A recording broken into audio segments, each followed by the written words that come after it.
자, 오늘 이 새벽에 하나님께서 우리에게 주시는 하나님 말씀은 사도행전 5장 12절에서 26절까지 말씀입니다. 저와 여러분이 한 절씩 나누어서 교독합니다. 사도들의 손을 통하여 민간의 표적과 기사가 많이 일어나매 믿는 사람이 다 마음을 같이하여 솔로몬 행각에 모이고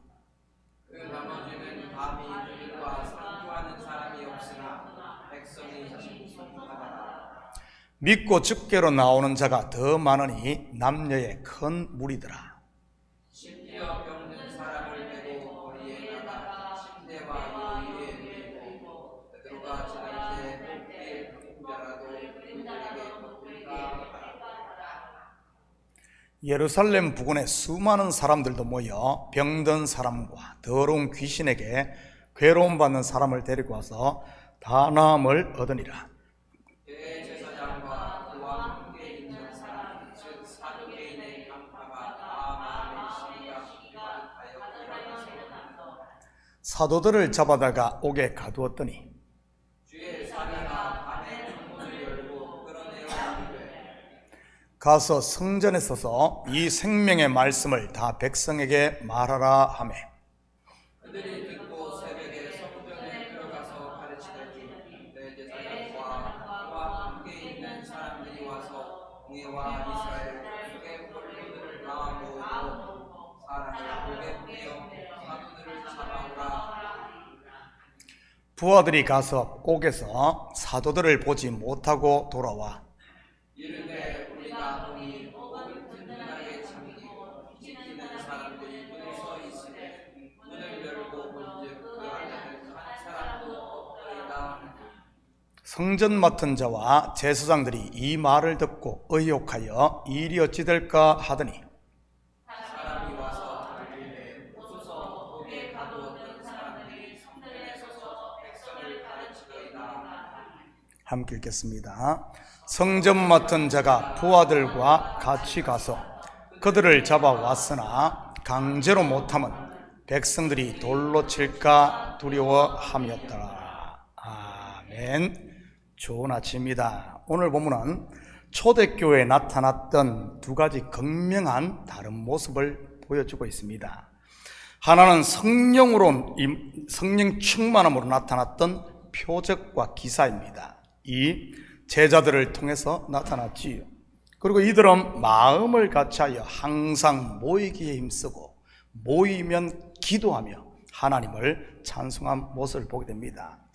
그에 비해 또 하나는 이들을 통해서 이런 기적이 나타나고 역사가 나타나고 각가지 이런 일들이 일어나자 그것을 막으려고 하는 이런 세력이 있었다는 말입니다. 다시 말해 박해가 그만큼 크게 시작되었다는 말이지요. 그렇다면 오늘 본문을 통해 이 박해하는 이유가 무엇인가 먼저 한번 살펴보도록 하겠습니다. 17절입니다. 대제사장과 그와 함께 있는 사람 즉 사두개인의 당파가 다 마음에 시기가 가득하여 일어나서 지난 새벽에도 제가 말씀드렸듯이 대제사장, 사두개인들 이 사람들은 공현들로서 권력과 타협을 하고 세상과 타협한 신앙을 가지고 있었던 사람들입니다. 특히 사두개인들은 천사도 믿지 않았고 영적인 세계도 믿지 않았고 부활도 믿지 않았던 이런 사람들이지요. 그리고 이들은 성경 또한 성경 그 당시 구약 39권을 믿은 것이 아니라 모세 오경만을 믿었습니다. 여러분 성경을 보면 창세기, 출애굽기, 레위기, 민수기, 신명기 모세 오경 속에 가만히 보면은 전부 어떤 이야기입니까? 제사, 의식들입니다. 주로 종교 행위에 관한 것들이 대부분이죠. 그러다 보니 이들의 신앙은 종교 행위에 이렇게 머물러 있는 외적인 신앙을 가지고 있었습니다.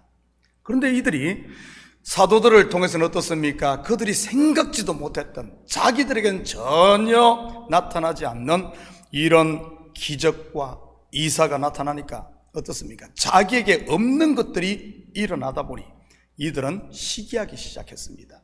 그러면서 속에서 시기가 일어나면은 그것을 잠재워야 되는데 그것을 어디로 표출했는가 하면은 제자들을 박해하는 쪽으로 이렇게 그걸 펼쳤던 사실을 보게 됩니다.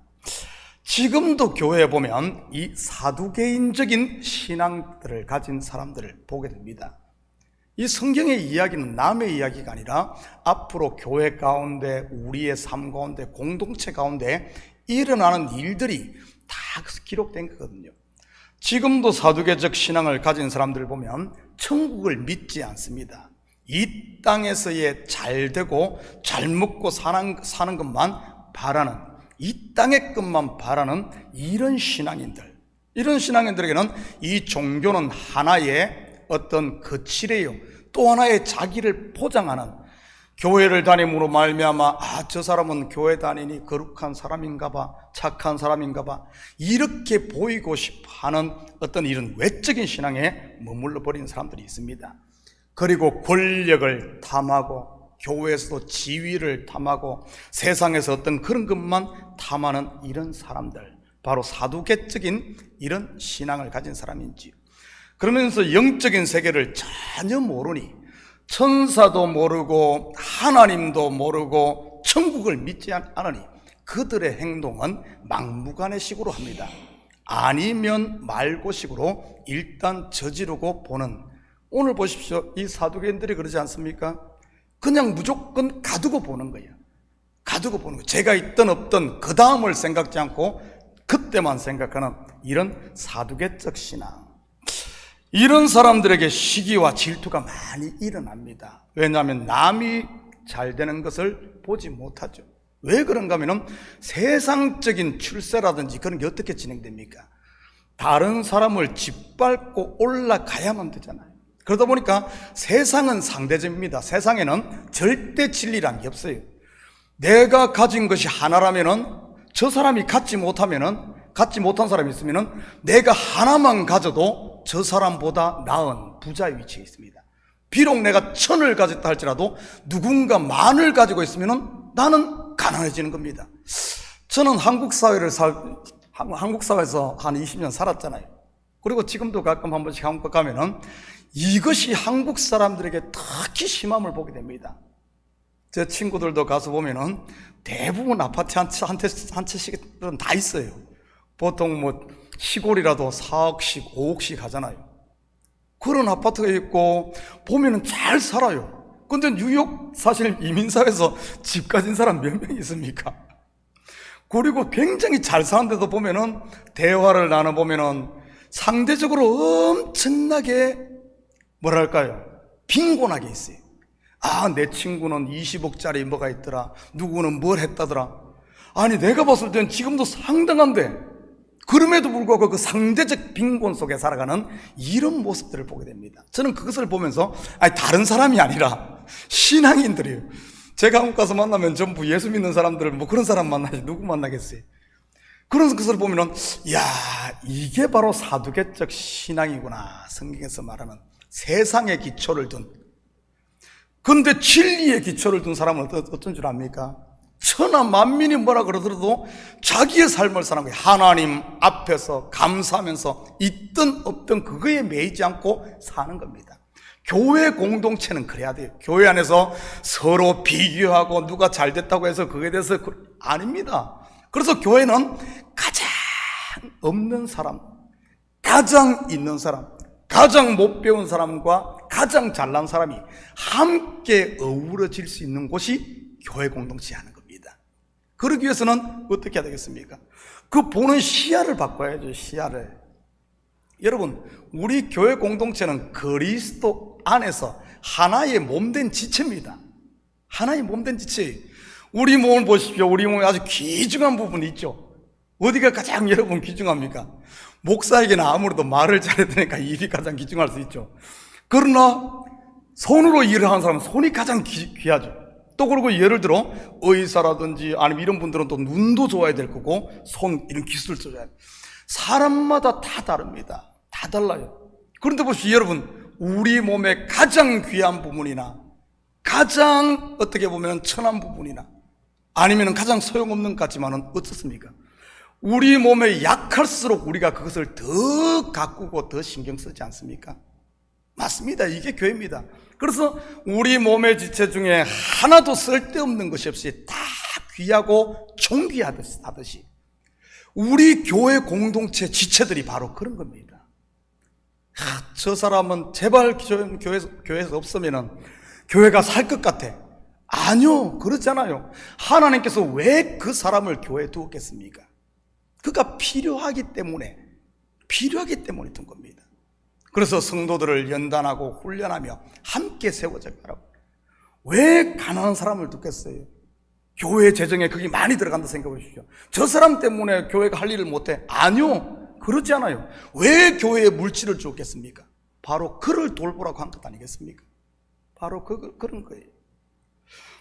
그런데 오늘 이 사두개적인 신앙을 가진 사람들은 세상 것만 바라보니까 교회 공동체도 모르고 하나님도 모르고 우리가 예수 그리스도의 보혈의 피로 씻음받은 한 형제 자매임, 이런 것들을 모르고 오직 자기에게 갇혀서 그러다 보니까 무조건 내가 올라가야만, 저 사람을 짓밟아야만 내가 올라간다는 이런 세상적인 상대적인 진리를 가지고 있기 때문에 그런 겁니다. 여러분, 나는 우리 식구들이 상대적인 진리를 보지 말고 자꾸 옆에 비교해서 하지 말고 하나님 말씀 안에서 하나님과 나 사이에 하나님이 나를 예수 그리스도의 피로 값주고 산 존귀한 존재임을 알고 담대하게 살아갈 수 있기를 축복합니다. 자, 계속해서 보면 그러면 시기의 결과가 뭔가? 18절입니다. 사도들을 잡아다가 옥에 가두었으니, 다시 말해 이들은 권력을 가진 사람들입니다. 대제사장들, 공회원들, 그 권력을 남용하게 되죠. 자기의 시기, 자기의 이것을, 자기 만족을 위해 자기가 가진 권력을 남용하게 되는, 그래서 무조건 잡아들이고 보는 이런 일. 여러분, 이 바로 앞장에서 어떤 일이 났습니까? 이 안전병이를 고쳤을 때도 그 일 제자들이 안전병이를 고치고 사람들이 그렇게 몰려들자 이들 또다시 시기 질투가 나지 않습니까? 그래서 이들을 무조건 잡아들입니다. 그래서 공회 앞에서 어떤 결과가 벌어졌습니까? 오히려 그들 앞에서 공회원들인 자기들이 얼마나 창피당합니까? 자기들의 죄가 다 드러나고 오히려 그런 것을 보고도 그걸 깨닫지 못하는 거예요. 보통 사람은 한번 실수를 하면 고치려고 하고 배우려고 합니다. 그런데 이들은 똑같은 이 일을 반복합니다. 왜 그러겠어요? 모른다는 사실이죠. 시기에 눈이 멀고 자기 속에 갇히다 보니까 이 상황 파악을 하지 못하는 이런 모습을 보게 됩니다. 그래서 똑같은 잘못을 계속 반복하는 모습을 보게 됩니다. 그러면은 이번에는 어떻게 이 사두개인들과 대제사장이 결과가 어떻게 되는가 볼까요? 19절입니다. 주의 사자가 밤에 옥문을 열고 끌어내어 이르되, 20절입니다. 가서 성전에 서서 이 생명의 말씀을 다 백성에게 말하라 하매. 여러분, 우리 이번 안전병해를 고쳤던 그 사내들인 공회 잡아든 이때는 그들이 자기들의 죄가 드러나고, 그리고 그들이 결국에는 협박 공갈을 하며 이들을 석방시킵니다. 그런데 이번에는 어떻습니까? 하나님의 천사가 옥문을 열고 이 사도들을 부르십니다. 그러면서 백성이 다 볼 수 있게 이번에는 성전에서 하나님의 말씀을 전하게 하고요, 또 하나의 큰 기적이 일어나는 것이지요. 옥문은 분명 잠겼는데 사도들은 나가고 없는 모습 말입니다. 무슨 의미입니까? 마귀가 시기 질투라는 가라지를 대제사장과 사두개인의 마음에 뿌려 하나님의 복음을 막으려고 안간힘을 쓰지만은, 그러면 그럴수록 여러분, 성도에게서 박해가 심하면 심할수록 하나님의 능력과 기사가 더 나타나는 것을 보게 됩니다. 우리는 같은 모습을 출애굽 때 애굽의 바로 왕을 통해서도 볼 수가 있죠. 그가 하나님의 백성 이스라엘의 길을 막으려고, 다시 말해 하나님을 대적하려고 하면 할수록 어떤 일이 일어납니까? 10가지의 기적이 나타납니다. 애굽에 10가지의 기적. 그것은 10가지의 하나님의 능력이 나타나는 것이요, 그리고 또 한편에서는 애굽으로 보면은 10가지 재앙과 심판이 임하는 것임을 보게 됩니다. 이건 양면성이 있어요. 애굽에는 재앙이지만은 이스라엘 백성들에게는 하나님의 기사, 하나님의 파워를 보여주는 것 아니겠습니까? 마찬가지입니다. 오늘 본문에도 보면은 사두개인들과 이 대제사장이 막으면 막을수록 하나님의 더 기적적으로, 이들은 천사를 믿지 않고 기적을 믿지 않았는데 기적적으로 감옥의 문은 닫혀 있고 그 앞에 파수꾼은 서 있는데 제자들이 없는 거예요. 이런 기적을 보여주게 됩니다. 여러분, 시기가 하나님의 일을 막을 수 없고, 여러분, 우리의 어떤 그런 세상적인 것이 하나님의 역사를 막을 수 없음을 믿으시기 바랍니다. 막을 수 있었으면 2000년 전에 진작 끝났어야죠. 2000년 전에. 그런데 어떻습니까? 2000년 기독교 역사 가운데 수없이 많은 제국이 아니면 이데올로기가 각가지가 막으려고 해도 그러면 그럴수록 하나님의 교회는 더 성장하고 성도들은 그럴 때일수록 더 정결해지며 더 초대교회로 돌아가는 성령의 능력이 더 나타나는 이런 모습을 보게 됩니다. 우리 속에서 그런 것이 일어날 때 그것으로 어떤 일을 하려고 하지 말고 이런 시기 질투는 하나님 앞에 과감히 내려놓을 수 있기를 축복합니다. 그렇다면 이 두 무리의 극명한 다른 삶을 한번 볼까요? 28절입니다. 성전 맡은 자가 부하들과 같이 가서 그들을 잡아왔으나 강제로 못하면 백성들이 돌로 칠까 두려워하였더라. 여러분, 사도들은 어떻습니까? 사도들은 지금 누구 앞에 서 있어요? 하나님 앞에서 고람되어 하나님 앞에서 서 있는 사도들은 담대합니다. 그러나 사두개인 제사장은요, 이들은 하나님 앞에 서 있는 것이 아니라 사람 앞에 서 있어요. 백성들이 돌로 칠까 두려워함이라. 하나님이 심판하여 지옥 보낼까를 두려워한 것이 아니라 눈에 보이는 백성들, 다시 말해 자기 권력, 자기 안위, 이것만 붙들고 있는 겁니다. 여러분, 하나님 앞에 서 있는 사람을 사람 앞에 서 있는 사람이 이길 수 있을까요? 절대 이길 수 없는 겁니다. 하나님 앞에 서 있는 이 제자들, 박해가 심하면 심할수록 오히려 하나님이 그들과 함께하고 하나님의 손을 보기 때문에 절대 넘어뜨릴 수 없는 것이지. 그리고 이들이야말로 정말 하늘에 속한 자들임을 볼 수 있습니다. 그런데 사람 앞에 선 무리들은 어떻습니까? 그 마음이 항상 불안한 거예요. 항상 불안. 옆에서 누가 뭐 했다 해도 불안하고, 누가 잘 됐다 해도 시기가 일어나고, 누가 좀 안 됐다 하면은 교만이 일어나고, 항상 이 마음이 파도처럼, 세상에 밀려오는 파도처럼 계속 파도처럼 땅에 속한 자들의 모습이지. 여러분의 마음은 어떻습니까? 나는 지금 땅에 속한 자입니까? 하늘에 속한 자입니까? 나는 우리 식구들이 성령 충만함으로 내 속에 있는 이런 땅의 것들, 육신의 욕망들은 과감히 십자가에 못 박고 이제는 하늘의 것 성령으로 충만하게 채워 우리의 삶이 어디에 있든 하나님 앞에 서 있는 담대함으로 살아가는, 그래 우리의 남은 삶은 말씀 전하는 자, 복음 전하는 자, 그리스도의 정인으로 살 수 있기를 예수님의 이름으로 축복합니다. 같이 기도하십시다. 사랑의 아버지 하나님, 참으로 감사를 드립니다. 나는 땅에 속해 아버지 하나님 사람 앞에 서 있는 자입니까? 아니면 하늘에 속해 고람되어 하나님 앞에 서 있는 자입니까? 하나님, 항상 우리의 마음을 점검하게 하시고 우리 마음에서 나타나는 이런 열매들을 보며 이것이 땅의 열매인지 하늘의 열매인지를 알아 땅의 열매가 맺히고 있다면 과감히 십자가 앞에 내려놓고 엎드림으로 말미암아 하늘의 것으로 또 충만하게 채워 하나님께 속한 자로 하나님 앞에서 성령의 열매들을 주렁주렁 맺으며 사람들을 살리며 사는 우리 성도들 다 되게 도와주시옵소서.